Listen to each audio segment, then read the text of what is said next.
Welcome to episode 5 of the Same60 Pokemon podcast. I'm Jeffrey, JGB146 Blake. My name is Nate, and my name on Twitter is Sky Circus TCG. Hello, I'm Connor. I don't really have an online presence, so we're just going to call me Professional Bubbler. And neither of you is Seagrove. See, fun fact about that. Shut up. I'm going to explain. Alright, so here's the thing. Seagrove works an actual job where he does programming and stuff. I do that too, but mine's less actual because I get to set my own schedule. But he only kind of has that ability, and, well, things have changed a little bit.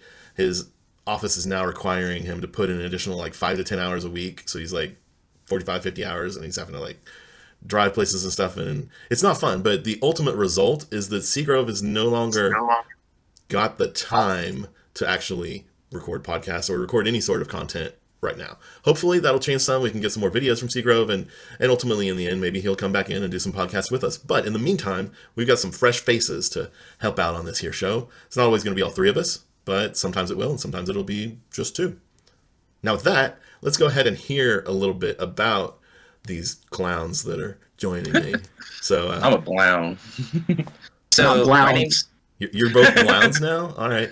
All right, Nate, you go first. No more Bucephalon. Tell these people something they don't know about yourself. All right, well, I've been playing since 2017 around the Crimson Invasion set, or Buzzwole and the Ganadel, Ultra Beast, etc. I did not start with the greatest kind of decks. I just played a weird Lunala deck. But then, slowly going across, I came across this young lad, Jeffrey, JGB, and I got some lovely coaching over the years, and I became the player that I am now. Just a lot better than I was back then. That's basically the same for me. I started playing towards the end of the X and Y era. So Fates Collide, Steam Siege era. Wasn't good. Built decks, very weird, just kind of baby basic decks. And then eventually at the beginning of tag team format, that's when I discovered JGB right there. And he kind of helped to coach me and Nate, and I believe we both got our Worlds invite because of him and the testing that we did with him. Being able to sit down, just hammer out those games, learn the format more. And then I know for Nate it's a little bit different because I've played multiple other card games over the years. I'm on, I think, year 8 of playing card games. So my approach to my thinking is a lot more strategic and logical, and just kind of what I've seen from other games as well. I think that's helped a little bit. Yes, that's kind of just a brief overview. So I know somehow none of us have made day 2 at a regionals yet, but we're going to change that in San Antonio.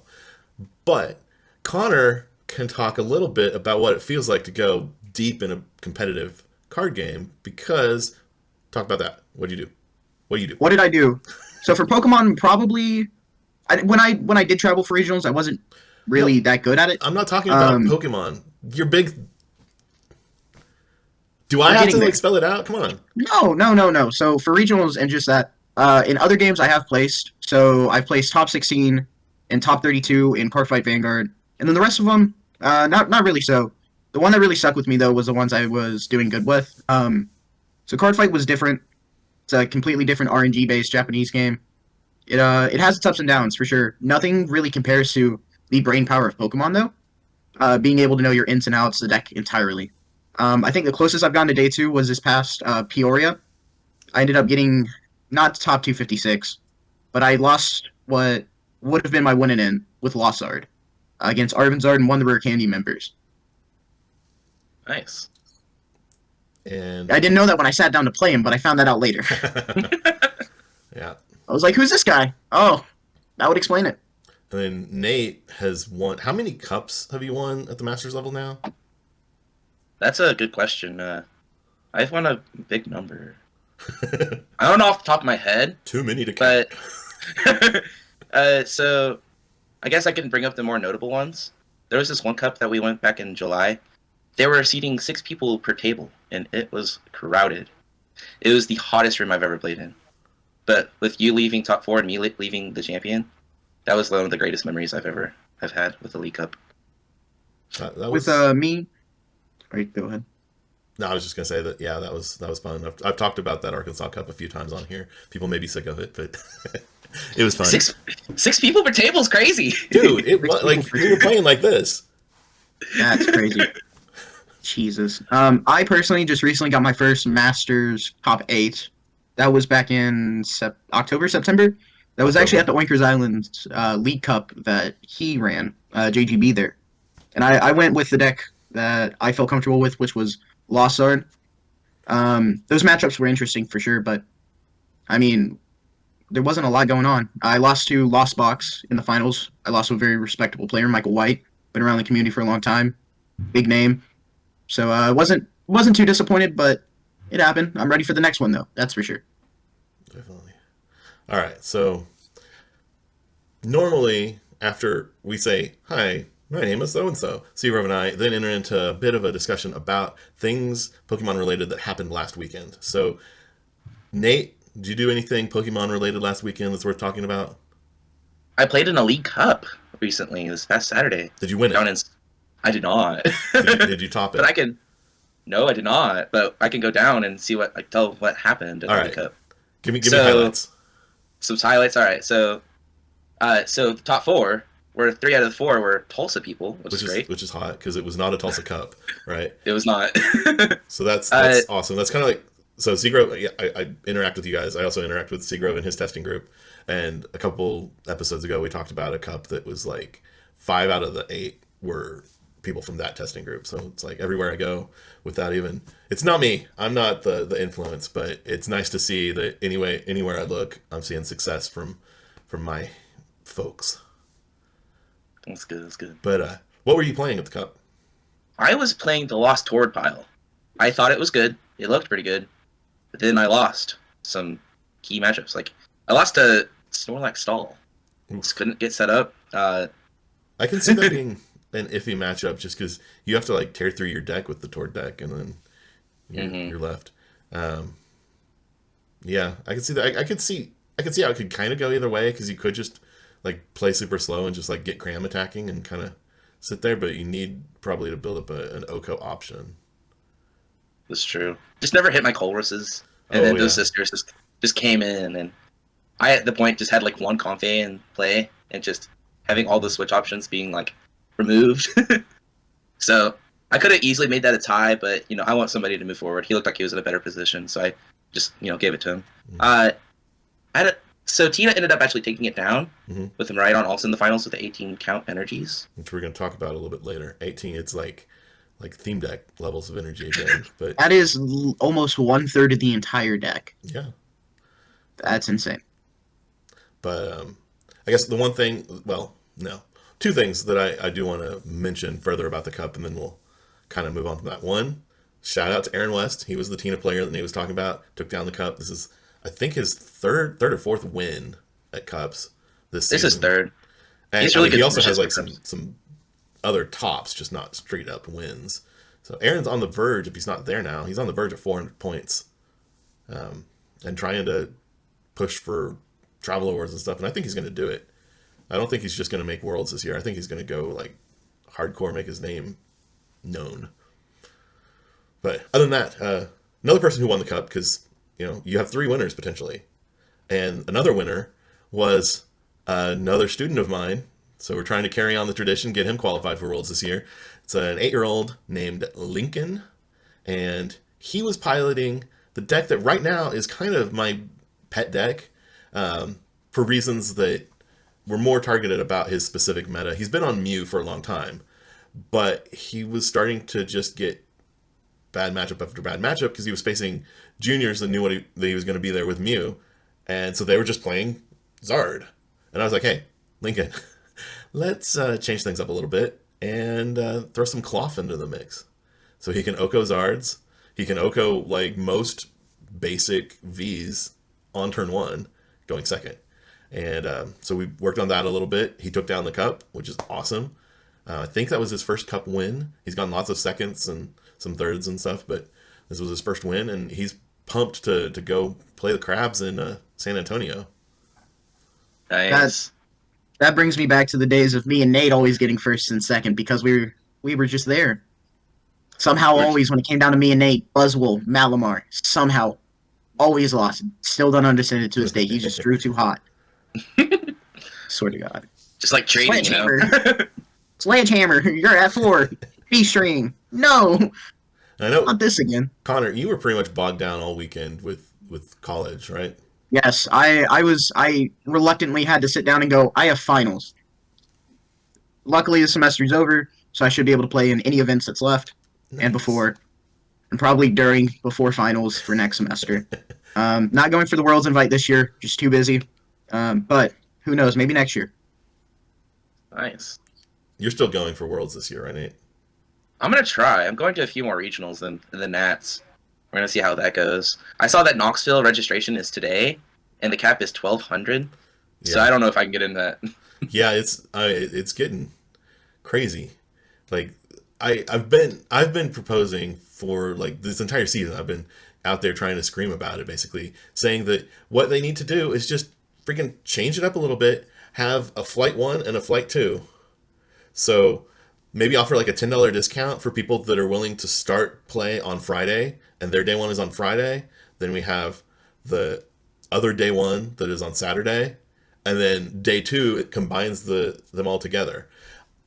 I don't know why that hasn't been something that's been addressed. I can have some guesses, but I feel like that would be an easy win.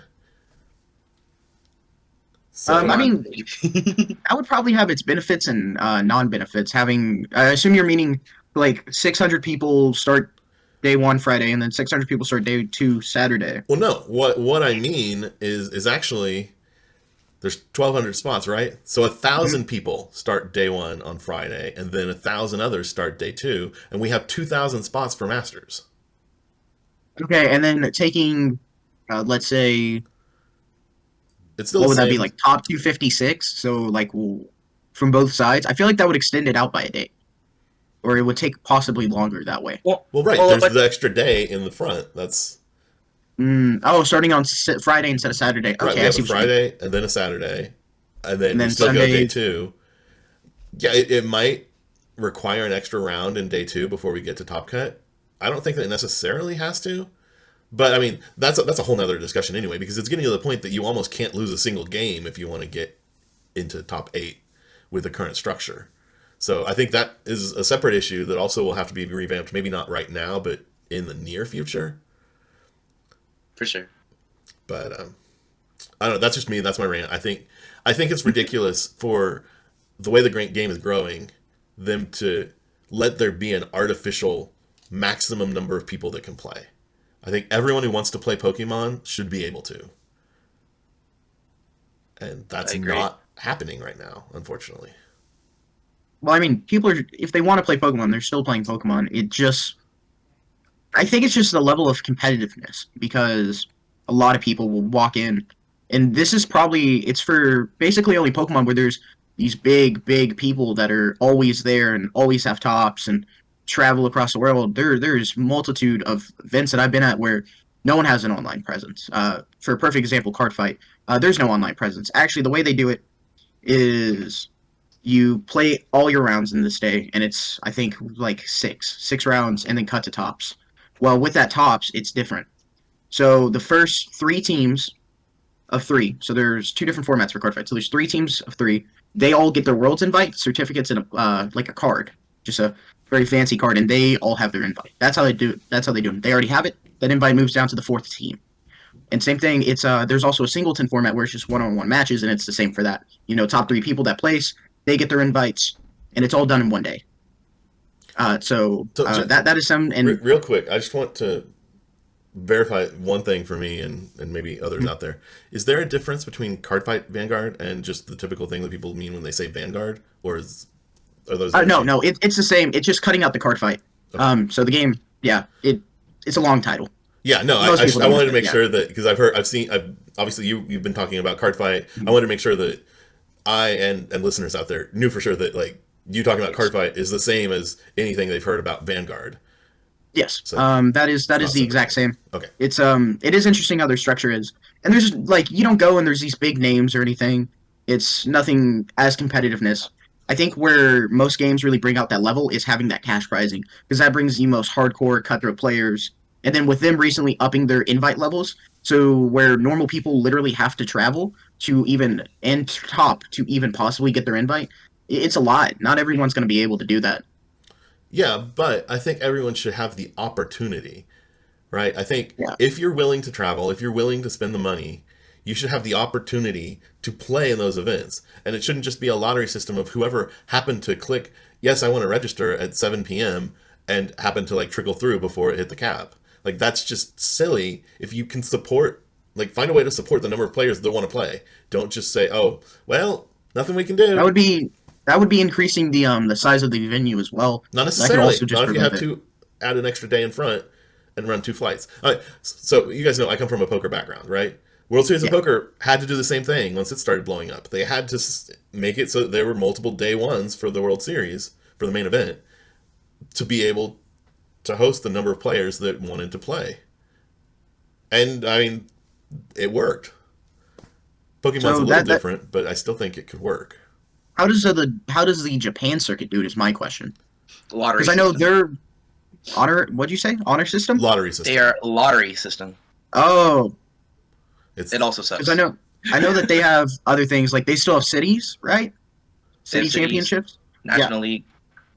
Yeah, so theirs is broken up. The fact that they still have cities is wild, because before regionals and whatnot, it was cities, right? Yeah, cities and something else. well, I mean, Where how much that different? was How much different is a League Cup versus cities?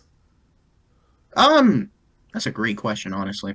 In my mind, they're Um, somewhat equivalent. I mean, not exactly, but A big league cup.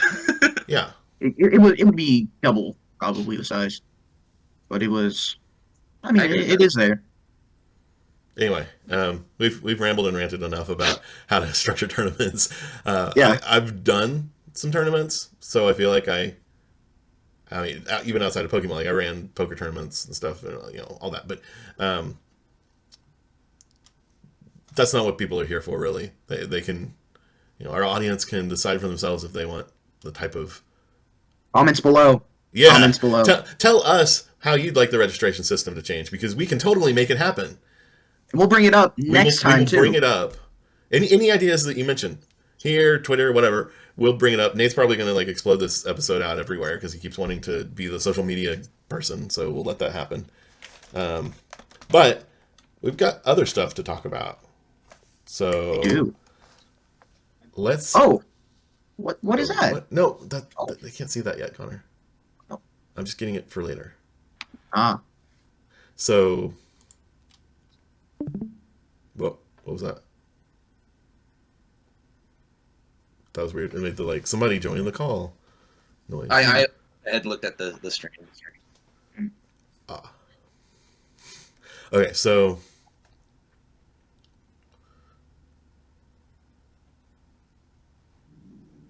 that was some dead air, so that I can see that I need to like come in and like edit some crap there. Mm-hmm. And we will. Should we talk about Big Basics versus Evolution decks in general, or just specifically talk about Miraidon, Guardy, Charizard, and Iron Valiant? Like do you think go specifically or go broad overview? I mean, I think we should go more broad. Like, I brought up some key like topics. Okay, so we'll start broad and then we'll go down into specifics. yeah, within we'll shorten it. Okay. That's what we go. So another thing that I wanted to address today, I don't know about you guys. I've been following pretty much all the podcasts that are out there that I can get my hands on. It makes it a lot more pleasant to drive around when I can have a podcast going at the same time. And one of the topics that I've heard discussed quite a bit from the Tag Team podcast is whether or not we're in a meta that favors evolution decks versus big basic decks that can just like pull the ripcord and start attacking right away. So things like Miraidon and like Entei Iron Valiant, and yes, maybe some crabs with their electrodes, versus things like Gardevoir and maybe Charizard and that sort of thing. Yes, Connor's Charizard. So my question to you is, do you think we're in a format that favors big basics or evolution decks? Ooh, that's a great question. With my knowledge, I think it comes down to a lot of different things, a lot of different variables, because not everyone's going to have the same opinion. Or everyone's going to have their opinion. It comes down to your playstyle, what you like, and how well you know the deck. Those are always the three things. I think that Miraidon is a deck that is very good because of all the support that it has. It is just very good. Same thing with Charizard. It's very good. It has some support. A lot of people at the beginning of Paradox Rift, whenever things were being shown, were hyping up de-evolution TM, and I was one of the people that was like, it's not as good as people think. It hasn't really put a damper on any deck, in my opinion. I've still playing Charizard, still haven't seen it once.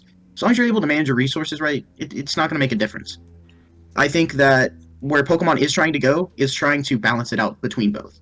I think that there's a bunch of really good basics that have come out, and there's a really good amount of stage 1s and 2s that all individually do their own separate thing. I don't think it's right to say this is better than this. It just depends on the person. That's my take on it. Nate, thoughts? All right, so my thoughts between big basics and evolutions. Yeah. I mean, before Paradox Rift, evolutions all the way, but with the inclusion of Iron Valiant and Iron Hands, evolution decks are getting bodied. I mean, that's the thought. That's the concern. So I kind of want to side with big basics, but I've been playing evolution decks like a lot more often. But like, let's say things like Charizard. Charizard can deal with an Iron Hands because if your opponent turn 1 Iron Hands you and you become a Charizard, you're gonna knock out that Iron Hands. But now if that happens, right, it means that the Miraidon player has to attach a charm to their Iron Hands that they survive a Charizard attack. So I just want to side with big basics. Big basics good. Okay.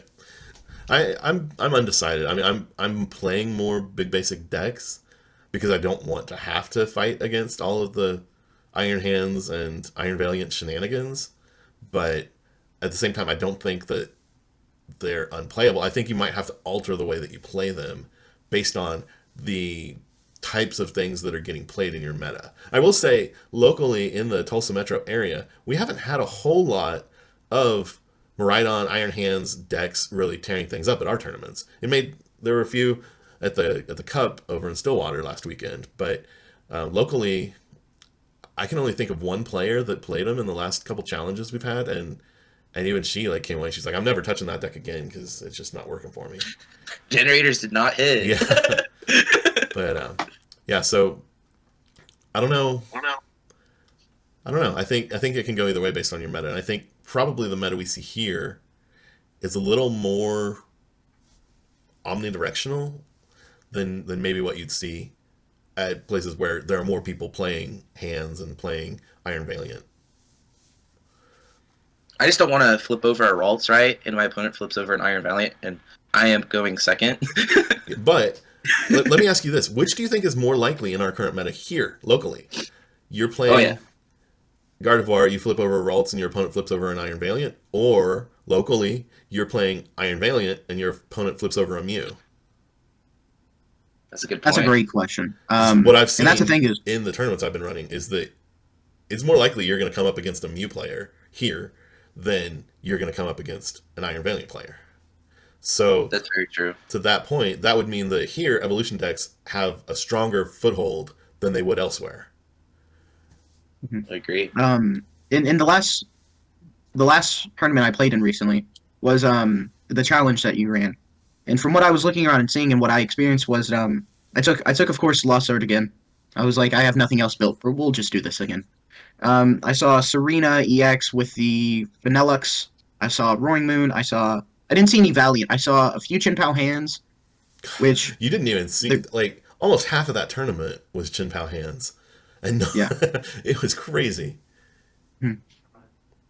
Yeah, a little bit of Mew, but I think here a lot of the focus is on basics, right? It's a little bit of everything. Yeah, I mean, really. Chin-Pao Hands is reliant on an evolution, so I would call that an evolution deck, even though the attacker's not the one evolving. You still are reliant on a stage 2. So anything that's going to hurt a Guardy deck is going to hurt Chin-Pao too. Mm-hmm. Right. It's just that broad scope of things. Yeah. That you can go to one of our locals, sit down, and think that they're going to be playing this, when in reality it's something else. There's no consistency here, which is, I think, the biggest thing that keeps us on our toes. There's a little bit of consistency. We have one player. There's a little bit. If you're facing Aaron, you're going to be facing Tina. Yeah. I mean, there's no other way about that. That's been his pet deck for almost, at least 6 months now. Yeah, Bit Seeking for life. Well, I It's mean, Speaking for life. Oh I no. mean, if it got me 400 points, I'd probably still be playing it too. Yeah. But anyway, all right. So I think we can all agree then that it's sort of just dependent on how you can adjust either way to fit the meta. And there are some things that make it harder to play evolution decks than it used to be, specifically hands and Valiant. But it's not a death sentence. Not at all. All right, now let's get into some specifics. So, the Miraidon decks that we were seeing, like up until LAIC, Yeah. we were mostly seeing decks that had like 13, 14 lightning energies and then maybe a DTE or two thrown in. And that was working. I mean, it won LAIC and won the regional right before in our previous format with Me 151. So those decks were working pretty well. But then we saw some new stuff come around in, I think Brisbane is where it showed up the most, where Miraidon was suddenly coming out with like 18 energies and saying, let's forget all about DTE because we're just going to hit every generator we play. And suddenly there was this turbo version of the deck that just like tried to use generators to attach, 4+ energies turn one, and has done it with a fair bit of reliability. So Go. Yeah, I was going to ask you your thoughts. So to follow up, the hype from that actually started from a player named Anil. He got top 16 at LAIC. The goal of the 18 count Miraidon list is for you to peony for 2 electric generators, for then you to get an Iron Hands to hit Ampy very much turn 1 consistently, and then hopefully. Sorry, Go go ahead. ahead and finish. Connor. Oh, so with that being said, I noticed that a lot more decks are focusing on trying to turn one, get an Oko, like with Iron Valiant Entei, which is something I've been testing. Not very certain on it yet, but it's been pretty consistent that I'm able to metacham turn one against most of these baby decks. And this is just a very turbo format. It feels like if you don't get the first attack, it sets you back, and it could cost you ultimately. And I think that's where a lot of people are doing those turbo lists, especially with Miraidon having 17, 18 energy. You get 2 generators, you hit 2 there, that's 4. You solve your attachment, that's 5, that's an Iron Hands, and then you have all the other power of Flaffy in there, being able to bring those back, drawing more cards with Raikou to not even needing half your searchers because of Miraidon EX. And then getting that extra little 10 coverage is amazing with Zapdos. It's just very turbo right now. And it's shown with Miraidon, and then a lot of Roaring Moon lists I've also seen just being able to turbo out going second, trying to Oko as well. Yeah. So, going back specifically to Miraidon, am I correct in saying that it sounds like both of you sort of favor the 18 energy build? I guess it also depends on what the field looks like. Sometimes I think the 18 energy Miraidon has a better shot in best of 3. And then the 13 count, 14 count is better in best of 1. Because there's times where you have like basically 5 energies in your hand and you're like, oh my god, why am I playing this game? But in best of 3 you'd be like, alright, I'm gonna see my outs, I'm gonna see if I can understand what my opponent is playing, and game 2.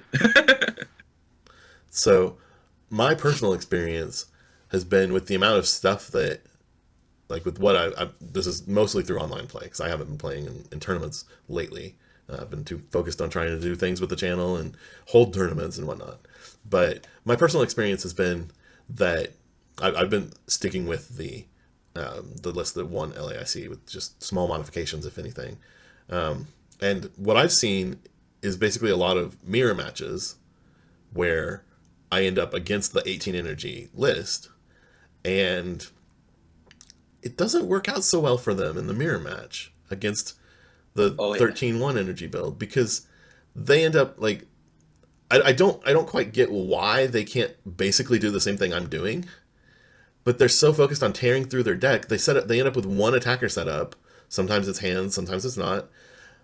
But once their attacker goes down, then they struggle because they've already burned through their generators to get that much energy in play, and then once it's out, it's like, okay, well, I have no cards left in hand because I played Peony, and I've already torn through my generators, so I'm not going to hit as many now because I used them all up. I'm not even going to be having them to play. And suddenly it's like, okay, yes, you may get the first knockout, but unlike most Miraidon matchups, the first knockout doesn't decide the game in that situation. It seems a lot harder for them to get to and deal with bravery charms than the more kind of generic or the more standard build. And also harder for them to make plays work with Flavy. Like Connor mentioned that they have the option. They do, but because they have like torn through their deck and left themselves with no cards, they can't really capitalize on having those things around. They've already like gone too far in one direction to set up the other things. And I guess what I'd say is in the mirror match so far, out of a dozen games at least, I haven't lost playing the 13-1 count to the 18 energy count version. Now, I could also see the fact that it could come down to some people's different values on resource management and playstyles. Because I could see where the 18-1 could be a lot more of a heavy resource management matchup in that mirror, not wanting to burn through your entire deck that one turn trying to get ahead, but actually trying to tempo it out. And that's where the other one has its effects because you don't have to watch your resources as much. And it ultimately, where I think Pokemon goes is you can take a meta list that anyone's played and try and play it, and it may not work for you, and you might need to tweak it and find your playstyle. I think that's the best part about Pokemon. It's not just, oh, this is the best list you can possibly get. Everyone needs to play this, or you don't win. Definitely. And there's just that variety, and that's what makes Pokemon, I think, one of the most competitive games next to Magic. Alrighty. So then let's talk about another difference in some decks that we've seen. Specifically, Gardevoir. Right? There are two camps these days with Gardevoir. One camp plays quad battle VIP pass and is trying to like flood the board with Ralts so that they are ready to go going into turn 2. And then the other camp says, battle VIP pass, that's a card that only works on turn 1. I don't know if I'm going to hit it. I'm going to rely mostly on Mirage Step Curlia and just try to firm up my ability to get Mirage Step in play by having better counts of all the stuff that get me there. Ultra Balls, Level Balls, maybe even I've seen in some cases Jacques being played to have ways to get the evolutions more reliably than necessarily the VIP builds, because you basically can swap the VIPs for things that are more consistently getting you into that Mirage Step turn 2. Which way? So, yeah, Nate, you're the more experienced Guardy player here. What do you think? so if you're like we're expecting like a very heavy Miraidon field going into San Antonio. Mirage Step has a horrible time going into Iron Hands. But if you have a VIP version, you can grab all your alts, right? So you can turn 2 Candy for Gardevoir. You can also Refinement. But if they turn 1 hands you, and you have to Mirage Step the turn after, you're not in so great of a spot. Yeah. I mean, so what that looks like, ultimately, if they can get it off turn 1, which can be done with either list that we've been talking about from Miraidon. I've done it plenty of times, and I know with the 13-1 lists, too. So either version can get there turn 1 a decent amount of the time, if not every time. And yeah, if they take that knockout with Iron Hands turn 1, say going second, and then you Mirage Step your second turn, well then they're going to take another knockout with Iron Hands, and suddenly you're down. I know Gardevoir likes to come from behind, but Gardevoir doesn't want to come from being down 4 prizes to none behind. That's a bigger deficit than reversal energies can really dig you out of. Yep. So I think what I'm hearing is kind of what I've been thinking too, which is that the play for right now with Gardevoir maybe to switch back to the VIP build so that we can get those rare candy plays on turn 2 and start really getting things going and taking down. So that, yeah, Iron Hand gets you 2 prizes, but it's kind of like the Charizard situation that we were talking about where, all right, he took 2 prizes on a basic, now I'm going to knock him out and we're gold. Because just like in the mirror match where they explode, get all the energy out, and then, well, they got all the energy out, it got knocked out, now what do you do?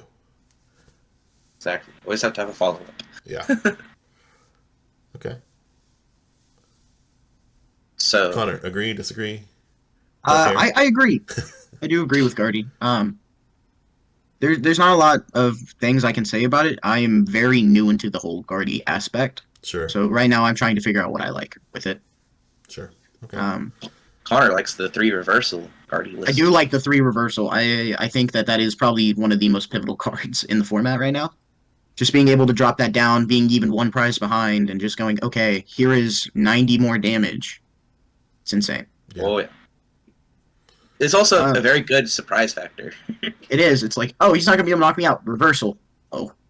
Like, also, if you're, like, down 2 reversals, like, they don't have any more reversals. It's...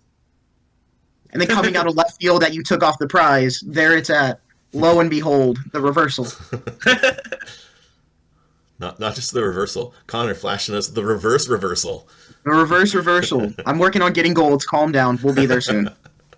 All right. So we touched on it a little bit just in general, but let's back up or cycle around again and touch on the other evolving deck giant in the room that's sitting right behind you, Connor, Charizard.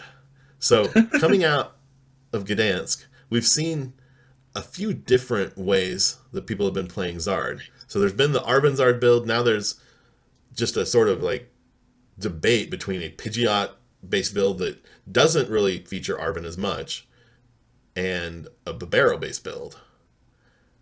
And then, of course, there's what's still my favorite build, and I think yours too, the Lost Zone-based build of Charizard EX. Where do you sit? I stand on the fact of, and this is my personal take, Arvenzard's good. It struggles so much sometimes, though, with the Lost Box variant. I don't think there's been a matchup against Arvenzard where I've lost. I think that it struggles a lot against Lost Box and just being able to go, okay, I'm a Lost Box deck, but I also am going to be able to hit you for an insane amount of number that puts you in Sableye area. It is insane right now. It has probably been the most consistent deck I've played, and I switched over from Lostina to this, and I was used to Lostina and the way it works, and there's not a lot difference. Like, you take out Uratinas, you take out the Mirage Gates, and you just tweak it a little. You change your energy out. Of course, you're not going to have to be reliant on Mirage Gate or Radiant Greninja plays for some of those matchups. You're just able to go, okay, I know what I need. I need this, this, and this. You're able to dig through your deck faster than most other ones because of that build. And because you're Stage 2 reliant, it's the fact of you only need 1 candy to turn this game around. You don't need to go, okay, rare candy Pidgeot, quick search, and then waste more resources. Because this is a case, so personally, I haven't seen a lot of de-evolution teams, but I know that they're out there. So if you drop Pidgeot, then Charizard, that's 2 of your 4 rare candies down. They de-evolve you. And so what do you do in that scenario? There's not a lot you can do. I think that there is such a thing as having too many Stage 2s, and I think that's where you draw the line, is the Pidgeot list, I don't think is good. I think it requires way too many resources. It requires you to go completely out of your way to do it, almost. The only thing different that I do see being good is the fact of having the new Charmanders in there as well. You're switching it up. I'm seeing lists that are playing 2 from 151, 1 and 1. Because you have the Scarlet and Violet promo, which I think is 2 energy, discard 1, does like 30 or 40, and then the other one, which is 30 and does 10 to itself. I think that those are really good because you will put yourself in a position where it's like, I am this much short. And being able to just go, okay, attach, bring up, knockout. Perfect. Mm-hmm. Charizard, depending on which way you play it, also. Like, you might prefer the Pidgeot build, but it might struggle against more matchups than some other ones would. Arvenzard, it struggles against the Lost Box variant. It's interesting to see every aspect of it. Sure. It really is. Because you have one that's super toolboxy, and then you have one that's more streamlined. Yeah. Have you played around with the Bibarel version of the deck at all?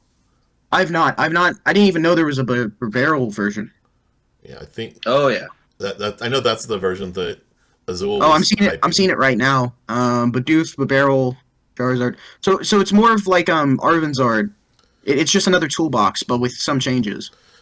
Well, I mean, I do see that to your point about TM de-evolution, totally jacking up things with the Pidgeot build. Here, you don't have to worry about that as much because your engine is based on Bibarel drawing you cards instead of relying on having so many Stage 2s in play. Yeah, now looking at this is a different monstrosity than I thought it was. Yeah, well, there have been versions of it that even played Toadscruel. Oh, the baby one, the one that or says sometimes even both the baby and the EX.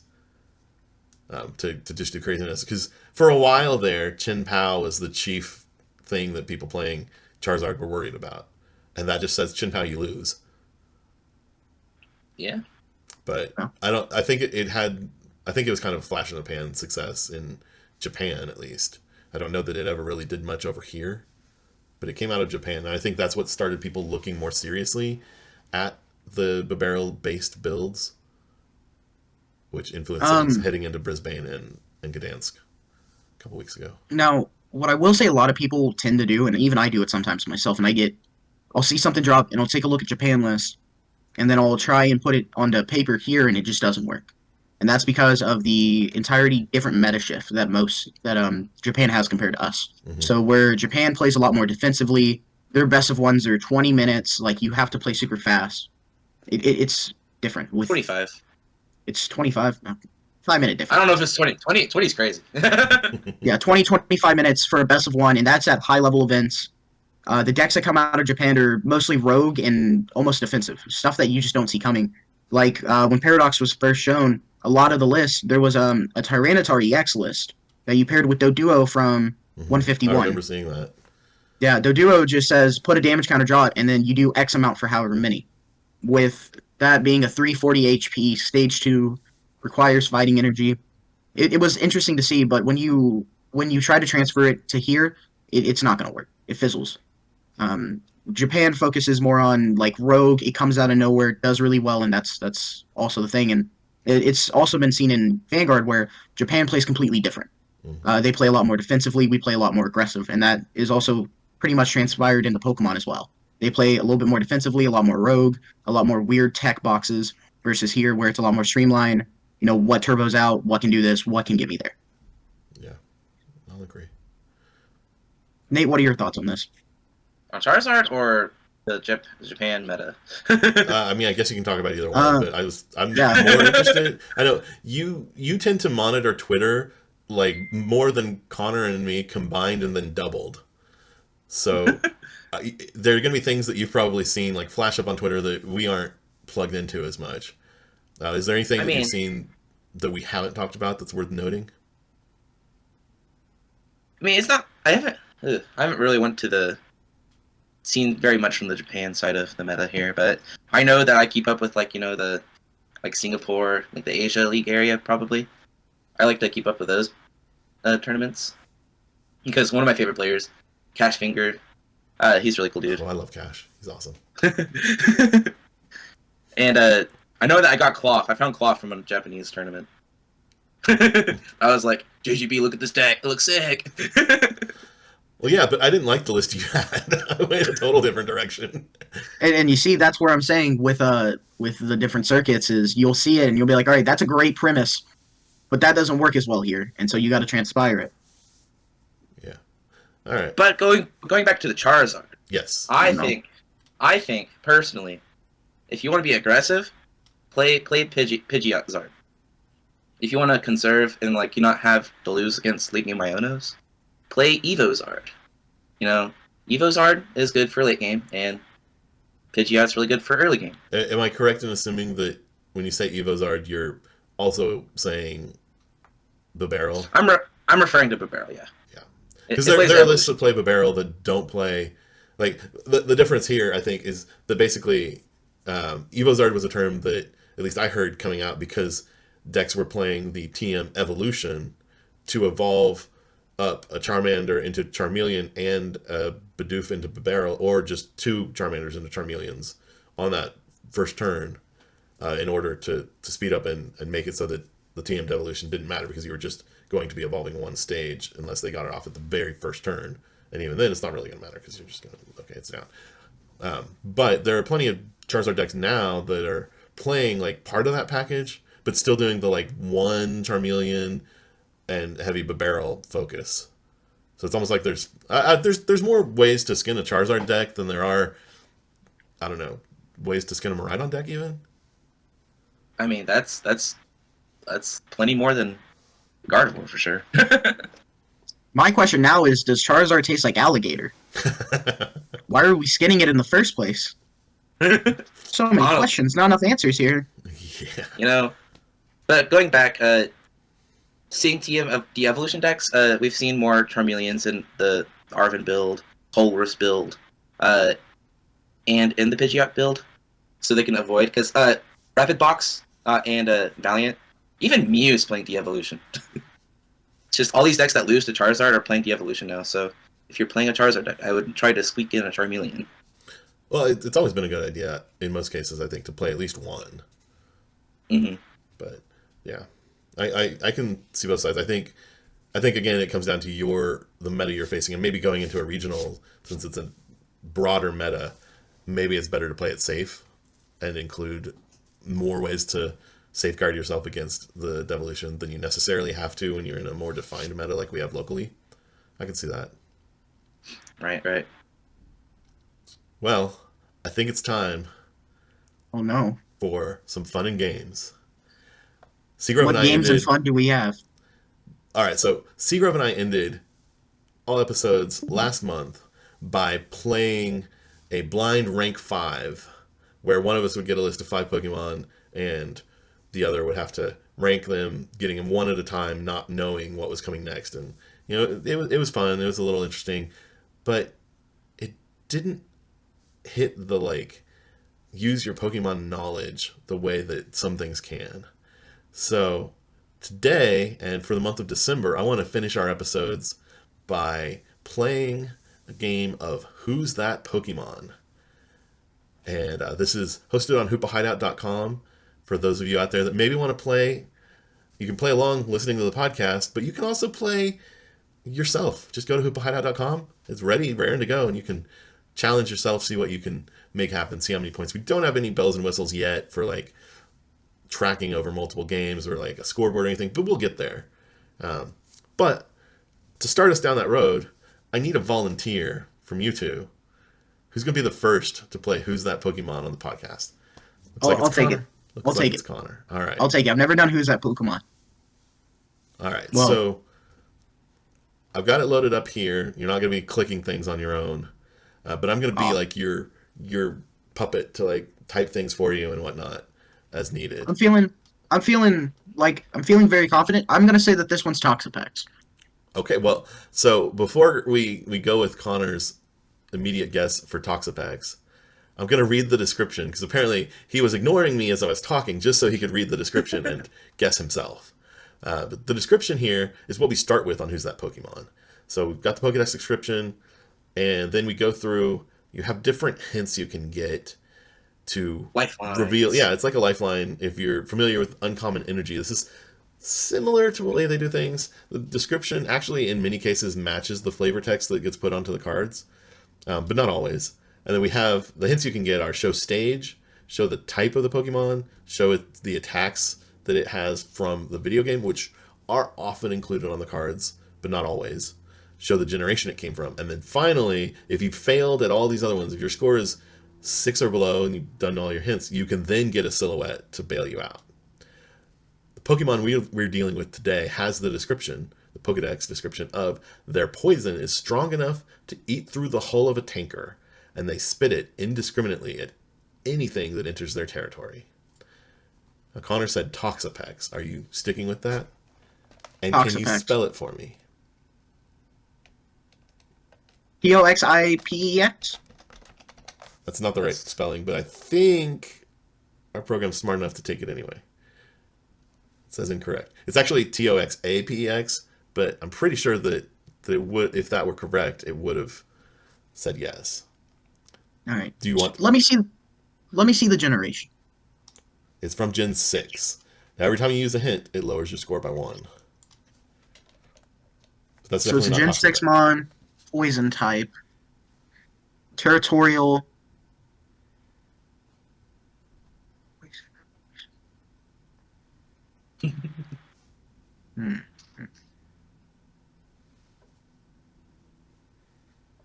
I am blanking very hard here. Maybe you need another hint. I might need another hint. Give me type. Yeah, my mouse jumped around. It's poison and dragon type. From That's a Gen good. 6. Gudra? You say Gudra? Yeah, Godra. Incorrect. Uh-oh. Poison Dragon? Give me the silhouette. A medium bailout. What? All right, so okay, we'll do the silhouette. Those of you at home playing along, you can like skip this, cover your screen so you don't see the silhouette, and we'll cover the other hints in a minute. Here's the silhouette. Oh my god. What? Do you remember what this Pokemon is called? This Pokemon is so forgettable. I know what this Pokemon is. Yep. Oh wow. Me too. Dralgy? Dragalgy? I know it evolves from Skrelp, and that's it. Is that spelling roughly right, Nate? You put the G next to the L, I think. Like that? Yeah, something like that. Oh. All right. So you're right. We just can't figure out how to spell the name. So you would have got 5 points. It's a stage 5 1. points. Attacks are Smokescreen and Hydro Pump. I would have never gotten the attacks. And it's not a C. It's a G there. And then we had way too many letters. Oh yes, final score is 0. But we I can know. give it to you as a 5 because we knew where you were going. This isn't supposed to I be a want a spelling recount. test. Huh? All right, Nate, it's time for you, bud. No, This is my turn? Nate goes No, no. next week. No, Nate goes next week. Nate goes next week to see if he can beat 5. Not. Does that mean I'm you're the telling final you. boss? Well, I'm going to do it the week after Week that, 3. and then we're going to have a playoff week where 2 of us, the top 2 finishers, either go head to head on the same one or maybe take turns. I don't know. So it's gonna be you two, and I'm gonna sit back here with popcorn. I don't know. Like, maybe, bad at this. but 5 is better than Nate did last time he played. Who's that Pokemon? Oh, All I'm saying is I'll have a cardboard signed for whoever I'm rooting for if I'm not in the playoffs. I'll make a little poster. Is it Charizard? Are you rooting for Charizard? Probably.